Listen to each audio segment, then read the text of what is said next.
What's up, everybody, and welcome to my Impact Wrestling review. I don't know if I did a show last week on this, but I will say it's a really good show tonight. I can say that a lot of things are actually going down. A really good show.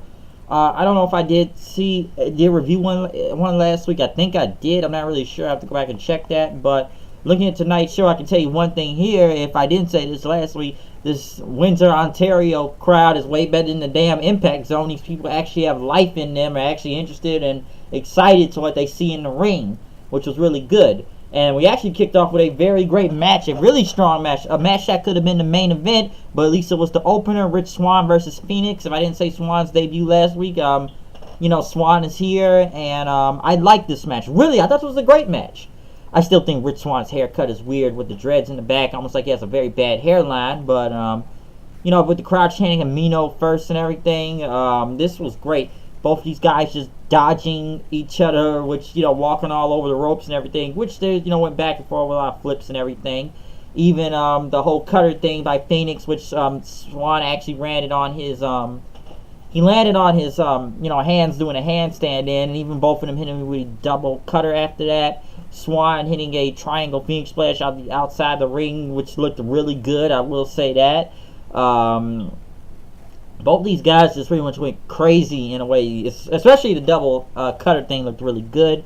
Swan hitting a 450 thing, but it only kind of had like a near fall. People chanting "Fight Forever." People chanting both these guys.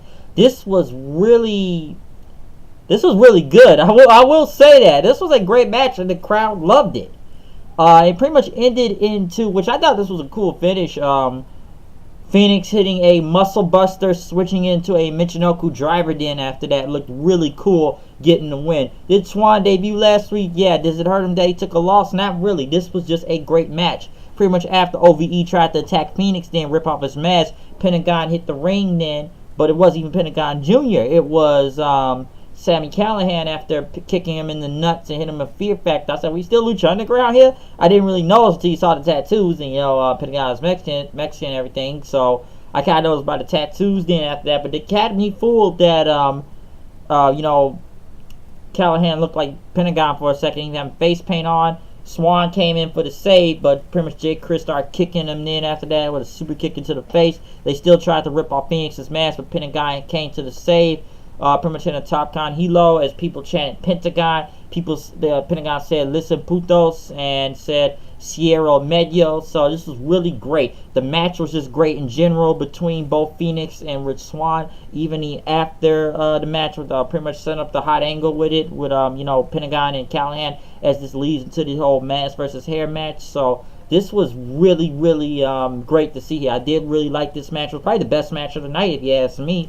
So this was just really great in general. Even after that, with Pentagon coming out and OVE was great. They went back to Don Callis and Josh Matthews talking about what's happening tonight in the show, how Killer Kross gonna make his debut, even though he beat up a whole bunch of guys backstage. Callis said he didn't kill them, he just hurt them. So yeah, he gets arrested because he did not kill the people. And he still got Eddie Edwards trying to kill people, and Sue Young, I believe we never heard from Rosemary ever again. But hey, he was counting here. KM was in the back apologizing to Falaba. He deserved to get beat by Scott Steiner last week, but he's going to prove that he's going to help Boss succeed. I don't know if that's going to help against Killer Kross later tonight, but that was going to happen. They interviewed Madison Rain and Allie. I think it was Alicia Tout that interviewed her, which I've seen her interview people on YouTube, but she has a job with Impact now.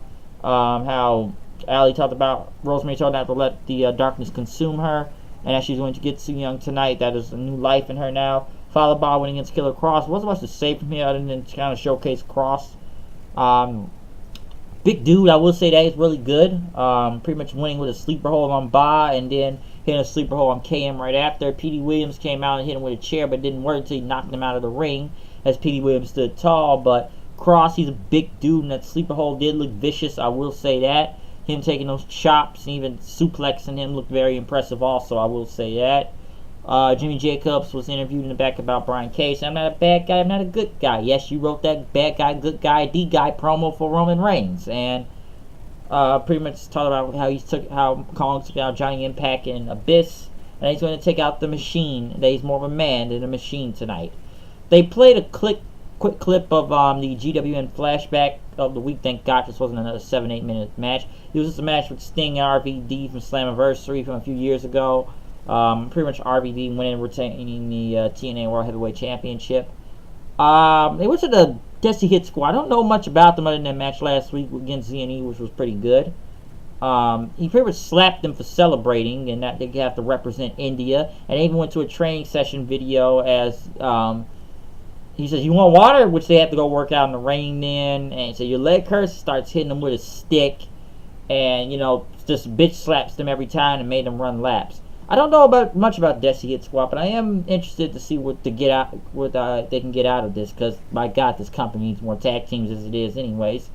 They went to some, which I thought it was a Pop TV ad last week, but it was pretty much some woman that's debuting. We don't know, but it was like a lot of red silhouette, like a 007 intro, and pretty much she was blonde. We don't know who she is, but I guess we're gonna find out soon. Hold on.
Oh, sorry about that. Back again, but had to take care of that.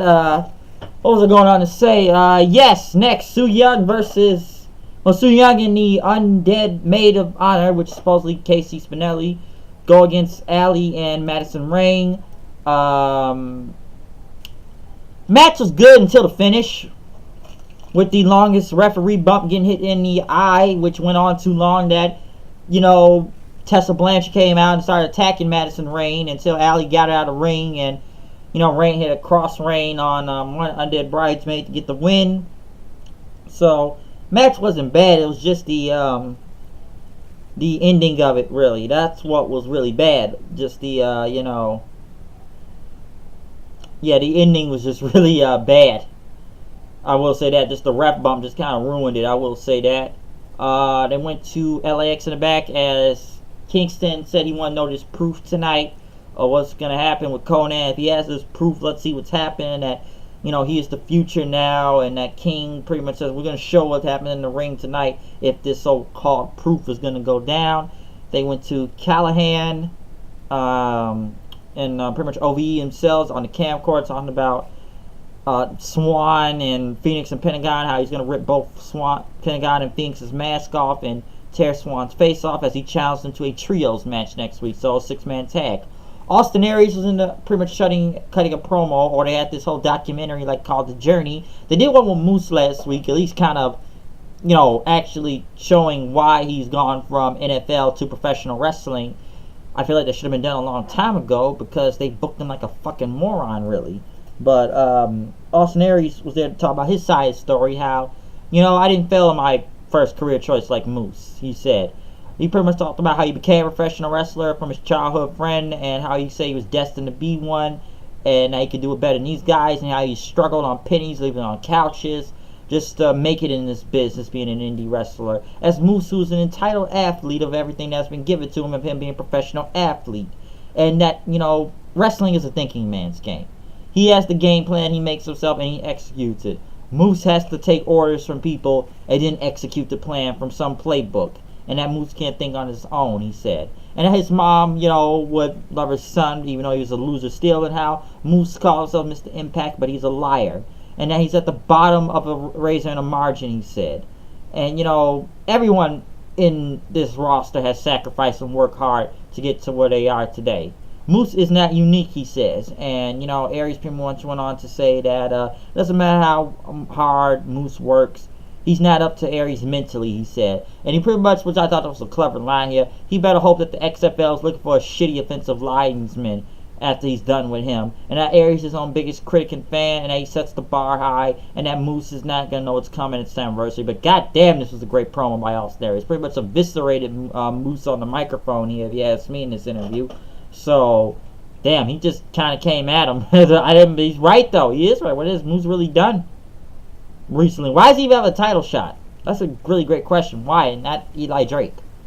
Conan was in the back, pretty much on the phone, saying he's gonna expose King and that his life and reputation is on the line, and that if you have a surprise party for himself, he would act surprised, and that he's gonna expose King for the hoe that he is. They went to Eddie Edwards and old Tommy Dreamer thing from last week. His Dreamer cut a promo with him bleeding, talking about guys like Terry Funk and Mick Foley, and how he's an original Paul Heyman guy, and how hanging with Dusty Rhodes. Pretty much how Edwards is throwing his career away because of Sami Callihan, and that he doesn't want to go back to his daughters with a bloody face again. And, he talked about, he wanted to help guys to the next level in this business, but Eddie Edwards has his obsession with Sami Callihan that's gone crazy, and now he thinks that Dreamer is fucking his wife. He like what he said. He says, Eddie, Alicia's 25 years old. Have you seen what I look like? Which was hilarious. He said, yo, guess what, motherfucker? That's why I got an obsession with you now.